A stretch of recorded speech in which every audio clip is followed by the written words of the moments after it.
So over here on the left hand side, you can see that I got some chats right here. And now if I were to go around onto this one, image prompt, then you can see that there's an image prompt right here.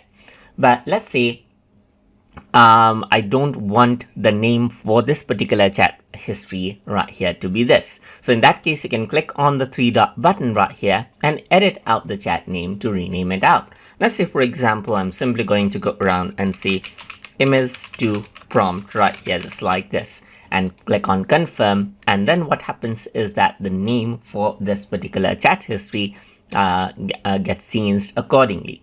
Apart from that, there are a lot of chats, as you can see. If I were to go to all chats, there's a lot of chats. And if you want to, let's say, for example, delete out some chat for privacy reason, then you can simply go around over here and then click on delete to go ahead and delete that particular chat out. You can also go around onto the three dot button and then hit the delete button right here to delete out that chat as well. And that is how you can go ahead and delete and rename out chat inside of Kimi. So I hope you guys learned something as always.